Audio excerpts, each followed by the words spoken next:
سڵاو بینەرانی خۆشەویست ئەم کاتە و هەم کاتێکتان باش من محەممەد جەلیلم بەرنامەیەکی نوێی دەنجی خەڵک لە شاشەی کەناڵی بادینیانەوە پێشکەشتان دەکەم لە بەرنامی ئەمجارەی دەنجی خەڵک باز لە ساڵی 2020 دەکەین با بزانین ساڵی 2020 ساڵەشی چۆن بوو بەلای هاوڵاتیانەوە با بزانین هاوڵاتیانی قەزای بەردەڕەش لەسەر ئەم ساڵە چیمان پێی دەڵێن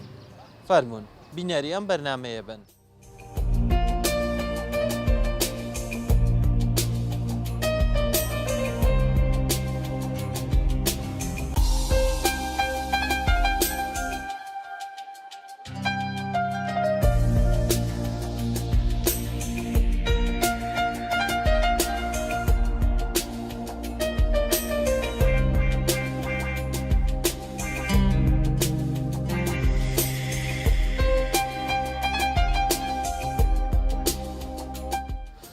سڵاو بە تۆش. ساڵی 2020 چۆن بوو بەلاتەوە؟ ساڵی 2020 ساڵێکی زۆر ناخۆش بوو چکە لە تەقریبا مانگی 1 و 2 ڕۆیشتین ئیشەکە زۆر باش بوو خەڵکە دەچوو داوامی خۆی بێ کێشە بین بێ نەخۆشی و بەس لە مانگی سێوە نەخۆشی کۆرۆنا دەستی پێکرد ڕووی لەو خەڵکەی کرد و خەڵکە ڕێنمانیان جێبەجێ نەکرد تەشەنەی کرد دوای مەدرسەش تەئەجیل بوو ساڵێکی زۆر ناخۆش بوو هەم لە ڕووی ئابووریەوەش معاشێکی وها نەدراوە بە ڕووی خەڵکەکەەوە خەڵکە نەیدەتوانی کەل و پەلیشتیوا بۆ خۆ بۆ کڕێت زۆر ناخۆش بوو. پێ دوایە ڕووداوەشی زۆر لە ساڵی 2020 ڕوویدا بێ بەڵێ ڕووداوەکان زیاتر خۆش بوون یان ناخۆش بوو بەڵات ڕووداوی خۆش لە 2020 نەمبینیوە بەس ڕووداوی ناخۆشم بینیوە چونکە هەم لە ڕووی گوتمان لە ڕووی مادیوە خەڵکەکەی و هەم لە ڕووی نەخۆشیەوە ساڵێکی زۆر زۆر ناخۆش بوو. باشە هەر بوو خۆت نانی لەو ساڵە ئەگە بەبیرت بێ ڕووداوێکی خۆش لەسەرت هەردیبی سوویە شوێنە شتێکی خۆشمان بۆ بجێڕیتەوە لای ڕووداوی خۆش چی ڕووداوی خۆش ناتە پێشمان بەس ڕووداوی ناخۆش هەر نەهامەتی بووە نەهامەتی و فەیسبووکی بکەوە لە فلانە کەسە مرد فلانە عەزیزت مرد ناسیارەت مرد ئەو خەڵکی منتەقەی مرد بەس مردن بوو. 2020 ساڵەشی ناخۆش بوو زۆر ناخۆش بوو هەتا ئێستا لە ژیانمدا و عامل بیتە 31 ساڵ 2020 پێ لە هەموو ناخۆشتر بووە. باشە وان نزیک دەبنەوە بۆ ساڵی 2021 چ هیوا و ئاواتەکەتەیە دەتەوێت 2021 چ بووینێتە دی بۆ وڵایی 2021ەوە ئاواتی خۆم شخصیان کە تاعین بم ئەویش بە پێ چاڕوانی حکومەتی ناوەندینە نەک حکومەتی خۆمان و هیوادارمیش لە بۆ عامەکەش ڕات و پشتیەوەها باش بی خەڵکە ئەموری بشتە ڕێوە و هەم بەهای دۆلاریش بێتە خوارەوە بۆ شکلەی خەڵکە زۆر زەرە دەکات. بەهای دۆلار لە 2020 پێ دوایە لە 2021ش بەردەوام دەبێ و ناخۆشیانە بەڕای خۆم شخصیان هەتاکو 6 مانگ 7 مانگیش تا پشتی خەباتیش بەردەوام دەبێت بۆ شێوازەی 45 2021 هیچ جیاوازێکی نابێت لەگەڵ 2020 وڵا ئەگەر لە ڕووی سەحیوە بگۆڕێت ئەگەر نا لە ڕووی مادیوە ناگۆڕێت هاتە نەسیشت. باشە پێشبینی چ دەکەی؟ وڵی پێشبینی لەو حکومەتی پێشبینی ناکرێت بۆ وڵا پێشبینی لە حکومەتی ناکرێت چکە ڕاتەوە تا ئێستاە 2020 بەڕێ کرد 5 ڕات و تقریبا 5 ڕات و وەرگرتیە ئەتو لە 2021 دەبی چەندیەکەی ساڵ بە ساڵ سەد باشتر بێ خراپتر دەبێت. ئێستاکە بەهای دۆلاریش بەرز بوو تۆ زێڕش گران بووە کێشەیەکی ڕیسیە ئیلە لەو حالەتێگە بای نەفت بەرز بێتەوە جا حکومەت فایدەوە کاگەرنا خەڵکەکە دەبی. باشە پێشبینیەوەی ناکەی کە 2021 زۆر خۆشتر بی لە 2020 پێشبینیەکی کەم بە ڕێژێکی زۆر کەمەکە خۆشتر بێ.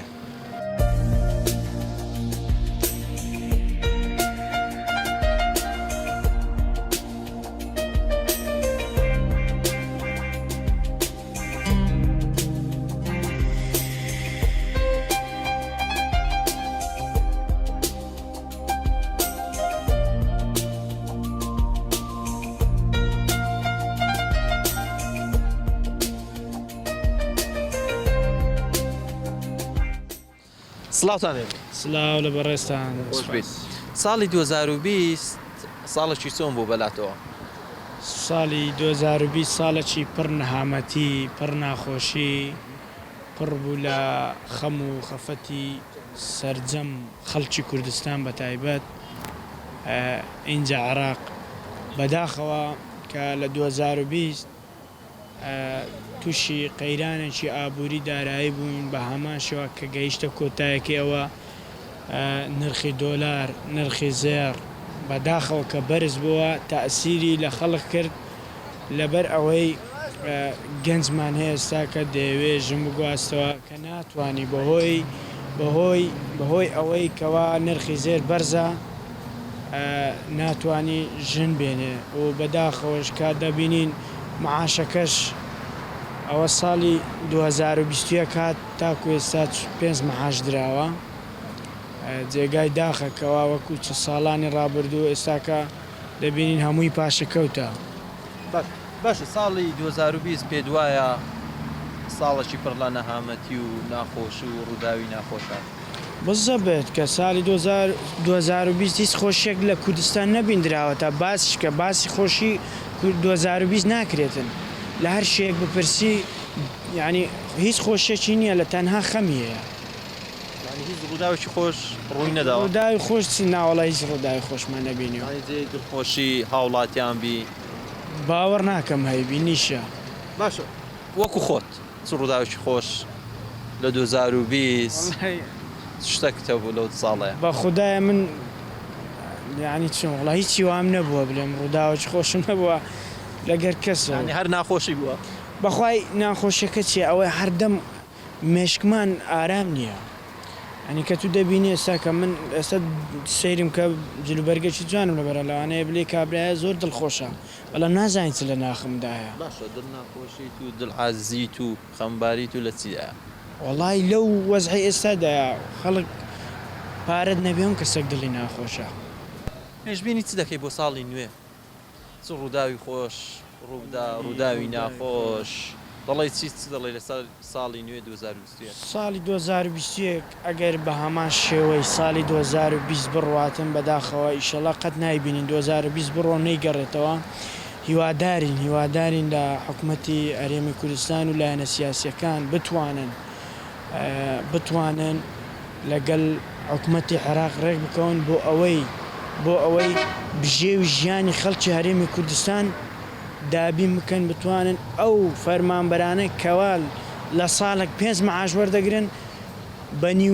بە نیو موچەشەوە هیوادارین ئەوانەی بۆ بگەڕنتەوە شکۆی خەڵک بگەڕنتەوە ناو خەڵک. هیوا ئاواتی تۆ لە 2020 چیە دەتەوێت چ بێتە دی؟ وەڵا هیوا ئاواتم وەیە خەڵکەکە گوزەرانی خۆشبی فەقیرمان زۆرە وەکو ساڵی 2012 لێ بێتەوە.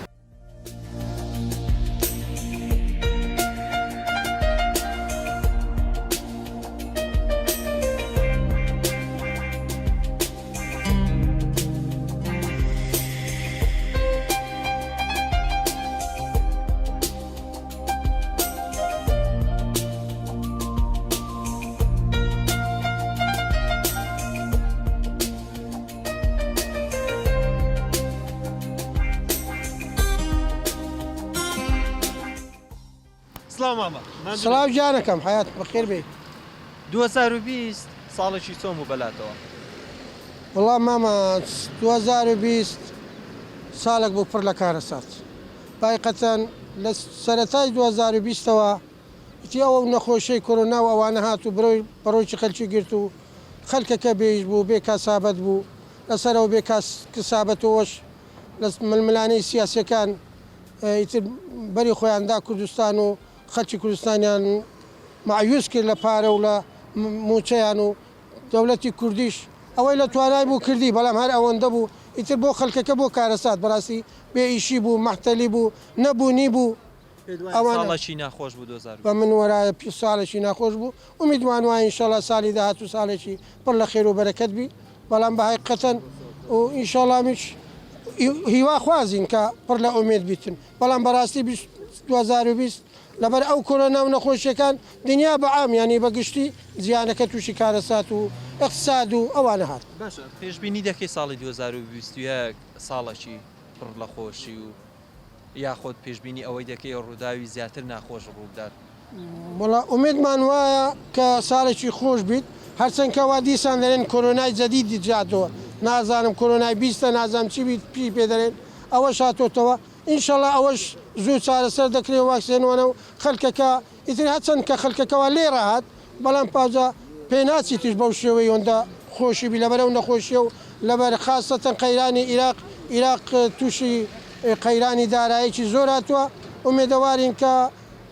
وەکو ملەتی کوردیش لەگەڵ بەغدا پێک بێن و شایستەکانی مە و حەقێ و کوردەش بدەن و خەلکی کوردیش بە خەلکەکی دەرەجەیەک وەکو خەلکی بەغدا و ئەوانتر و محافزەکە دەخاف. پێشبینی ئەوەی دەکەی ئەو کۆمەڵە ڕووداوە ناخۆشی لە ساڵی 2020 ڕوویدا بوو هاتینی کۆڕۆنە و دواکەوتنی موچە و با بڵێن کێشە و گرفتەکانی حکوومەتی هەرێم لەگەڵ حکوومەتی بەغدا پێشبینی ئەوەی دەکەی ئەو کێشە و گرفتانەی کە لە ساڵی 2021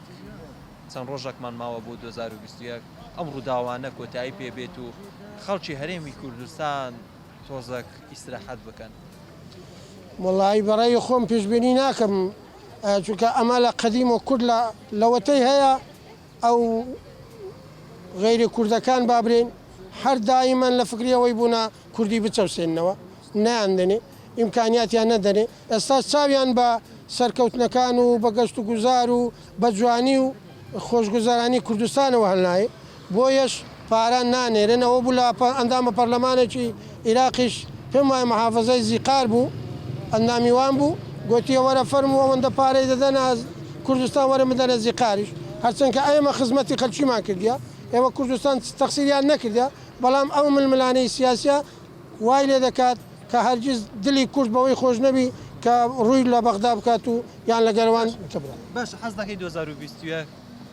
2020 ببوورم 2020 دووبارە ببتەوە من وای بۆ دەچم بەس ئینشاڵا لەسەر قسەی وا دەزانم کازمی گوتی جێبەجێ دەبی و هاوکاری کوردستان دەکەین بەڵام ئینشاڵا ئومێدمان وایە ئەگەروانش معاشی ئەو خەلکەی و موچەی ئەو خەلکەی بدەن و یارمەتی کوردستان بدەن هیوادارین باشتر بێت هیواداری باش هیوا و ئاواتەکانت بۆ 2020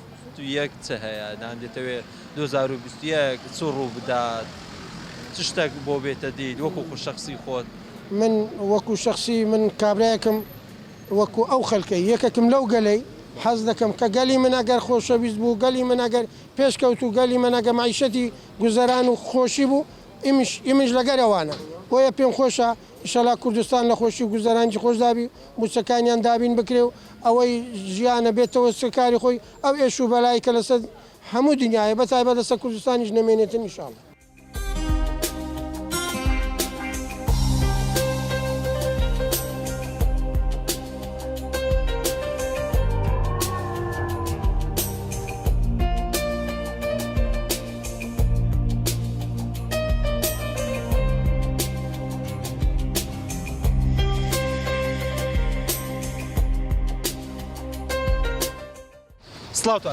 سڵاواتەش ساڵی 2020 ساڵێکی چۆن بوو بەلاتەوە وڵی ساڵێکی چەند دیبلێ پڕ ناخۆشی و یەحنەی هیوایەکی گەلی وارە و گەنجان کرد نازان سەریان لێ شێوا بەڕاستی ساڵێکی چۆن بوو یعنی پێ دوایە ساڵێکی خۆش بوو بەڕاستی ساڵێکی پڕ ناخۆش بوو بە تایبەتی بۆ گەنجان یەحنەی لێرەوە بە ڤایرۆسی کۆرۆنا هیوایەکی زۆری بۆ گەنجان نەما یعنی یەکێک بوو لەو ڕووداوە ناخۆشانەی کە بەسەر میلەتی کووردا هات و بەسەر هەموو میلەتەکانی زیاندا هاتبوو هاتنی ڤایرۆسی کۆرۆنا جگە لە ڤایرۆسی کۆرۆنا ساڵە چی ڕووداوێکی دیکە ڕوویدا بوو لەم ساڵ وڵی ئەم ساڵە ساڵێکی زۆر ناخۆش بوو دوای ئەوەی کە قەیرانیش دەستی پێکرد ململانی سیاسیەکانی پارتی و یەکێتی بەڕاستی هیوای کوردستانی زۆر ناخۆش کرد بە تایبەتیە گەنجان دوای ئەوەی گەنجەکان زۆر بێژ بوون بێکار بوون هیوادارین ساڵی 2021 ساڵێکی پڕ خێر و بەرەکەت و خۆشی بێ بۆ هەرێمی کوردستان بۆ گشت جیهان هیوای گەنجان ئەوەیە کە ساڵی 2021 پڕ خێر و خۆشی و بەرەکەت بێ ئینشاءڵڵا پێشبینی ئەوەی دەکەی ساڵی 2021 هەمان ڕووداوەکانی ساڵی 2020 ڕوو نەداتەوە یاخۆ ئەگە ڕوویدانەوە بە ڕووداوێکی زۆر خۆشتر لە 2021 ڕوودا هیوای ئێمە وایە ڕێککەوتنی حکوومەتی هەرێم و حکوومەتی بەغدا دەبتا ڕێژەکی بەرچاوی کە ڕووخۆشی بگاتە ئەم هەرێمە و حکوومەتی هەرێمی حکوومەتی حەراقیش پێکهاتنی هەردوولا بەرژەوەندێکی باشە بۆ هەردوولا هیوادارین لە بەرژەوەندی هەردوولا پێک بێن و خۆشی و ئارامی بکەوتە هەردوولاش ئینشەڵڵا بە تەماینە پێک بێن ئینشاءڵڵا. باشە پێ دوایە یانی ساڵی 2021 ساڵێکی خۆش دەبێت ئینشاءڵڵا بە تەمای خوای گەورە ئینشاءڵڵا ساڵێکی پڕ خێر و بەرەکەت و خۆشی دەبێت بۆ هەریمی کوردستان و حەز دەکەی دووبارە بکتەوە 2020 نەخێر بە هیچ شێوێکی ئاز ناکەم ئیدی قەدەری خوایە و ڤایرۆسی کۆرۆنا لە هەموو سەرەکی هەموو بارەکان بوو. باشە ئەوەندە ساڵی لە تەمەن خۆ چەند ساڵە 25 ساڵە 25 ساڵ لەو 25 ساڵە تەمەنێت هیچ ڕووداوی وا ناخۆشت بەسەر هاتبی لە 2020 هاتوکە ئاراوە لە 2014ەوە لە شەڕی داعشەوە تا ئێستا با بڵێن هەتا 2019 بوو ڤایرۆسی کۆرۆنا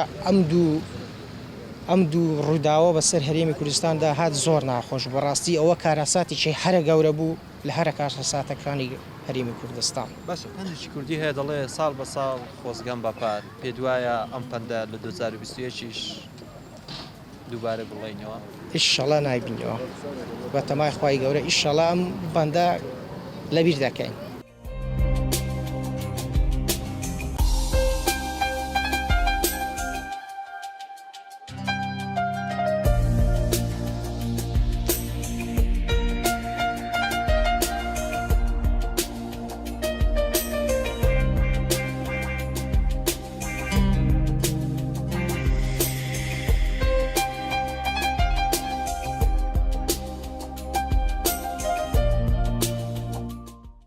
سڵاوتان لەبێ علیکم سلام و ماندوو خێر نەبن. خۆش بی سپاس دەکەم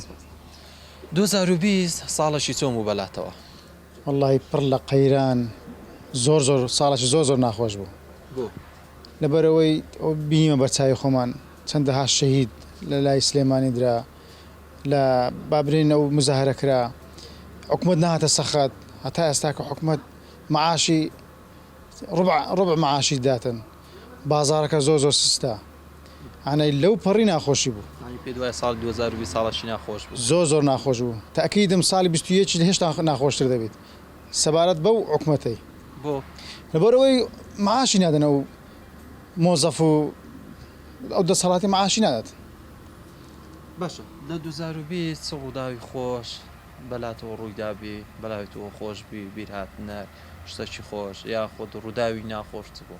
وەڵا بەس ڕووداوی ناخۆشمان دیتە لە هەمووی ناخۆشتر کەرنتێکە بوو کە ئەو بوهاری ڕابردوو ئەنەی ئەو بەهارە خۆشە هەبوو نەماتوانی بچنە پێش دەرزەکە نەورۆزەکەی نەماتانی بێنە پێش دەرکەش باشە پێشبینی چ دەکەی بۆ ساڵی 2021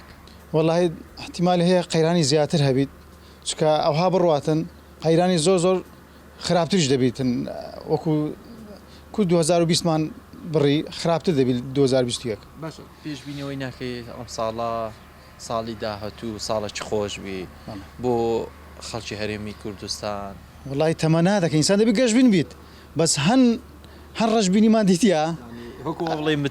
متمانەمان نماوە ڕاستی پێدوانە چاک ببێ زۆر زەحمەت من بخۆم ڕەشبینم باش هیوا ئاواتەکانی تو چێ بۆ والله هیوا و ئاواتی من ئەوەیە کە خەڵک معیشەتی خۆش بکە معاشەکە بدرێتن کابرا مۆزەفە عقاری هینە کاکە پارەی نییە کاکە تو معاش لێ بڕێ دەلەو لە عقاری ببڕە بە هەزارەوە چی وێوزە هەل لە ئاوی بگرێت لە کارەبای بگرە لە ڕقەمی سیارەی حکومت ئەوەی ناکات نازەم لو سەبەتی ناکات باشە ئیش و کارەکانتان لە 2020 چۆن بوو بازارتان چۆن بوو بەڵێ بازارمان زۆرلاتان زۆر خراپە وڵە بازاری 2020 زۆر خراپ بوو ساڵ بە ساڵ دەرین خۆزکەم بەپار ئەجە بە تەمای خۆ ساڵی 21 نازانم 2026 خۆزگە بەڕابوردی دەخوازیت حتمما وەلی دێت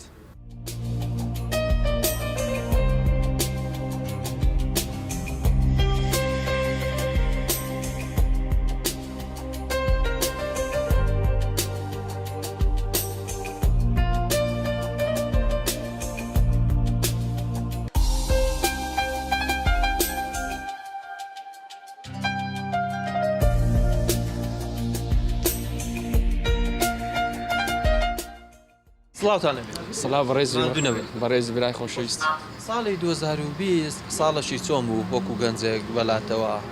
ڕووداوی خۆش لەو ساڵە ڕوویداوە ڕووداوی ناخۆش بێن بەڕاستی 2020 وەکو هەمومان بینیمان ساڵێکی بەڕاستی وێران بوو کە زۆر خەڵک ناخۆشی بینی سەرەتا لەو نەخۆشیە ڕزگارمان الحەمدوللا بەڵام خۆشیەکان چی بوو؟ ئەخر ئەو توش کۆڕۆنەی بوون و ئەو شتانە بەسەرمان هات وەکو زانیمان یعنی ئەو خەڵکەش بێ موچە بوو بێ ئیش بوو بێ کار لە ماڵەوە بوو لەو فترەی ڕاستی خەڵکە زۆر بێزار بوو لە ماڵەوە ئیشی بێکاری و بێمەعاشی وەکو بینیمان 2020 خۆشیمان نەدی بەڕاستی یعنی تەمەنامان دەکرد یعنی ساڵێکی خۆش بێتن بەڵام ئیتر خوای گەورە ئەم ناخۆشی بەسەرمان هێنا و الحەمدوللا بە تەواوی ڕزگار بوو لەوە نەخۆشی ڕزگار بوون ئێستاش هیوادارین لە ساڵی 2021 ساڵی خۆشی بێتن ساڵی ئاوەدانی بێتن ئینشاءالله خەڵکە دڵخۆش دەبێتن بە ساڵی 2021 2020 ئینشاءالله دەبێتە ساڵێکی ڕابردوو ئەم ساڵە ناخۆشە تێپەڕ دەبێت بەسەرمانە و هیوادارین ساڵی داهاتوو ساڵی ئایندە ساڵی خۆشی بێتن هیوادارین هەر بە خۆشی تو وەکو گەنجێک پێشبینی ئەوە دەکەی ساڵی 2021 ڕووداوی زۆر خۆشتر ڕوو بدات. وڵی 2021 ئیتر زۆرفەکە دەمێنێتەوە لەسەر حکوومەت و واروها دەمێنێتەوە لەسەر خەڵکەکە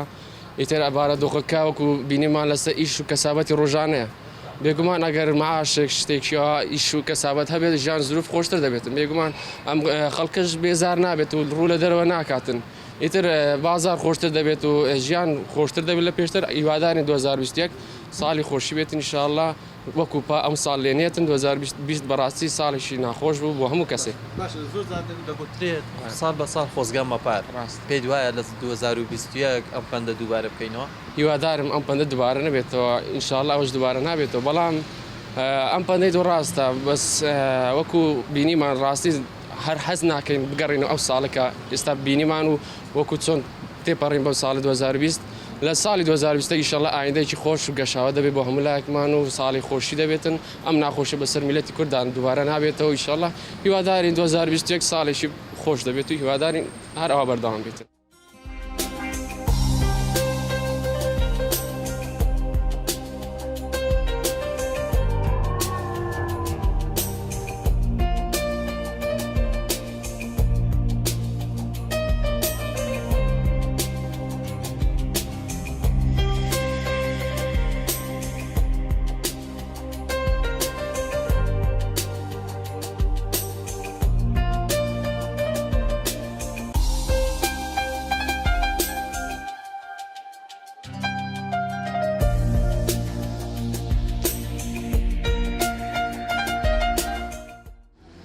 بەڵێ بینەرانی خۆشەویست بەم جۆرە هاتنە کۆتایی بەرنامەی ئەمجارەی دەنجی خەڵک لە قەزای بەردەڕەش ئەوی گوێویستی بوون ئەمە ڕابوچنی هاوڵاتیانی قەزای بەردەڕەش بوو لەسەر تەوەرەکەی ئەوڕۆکەمان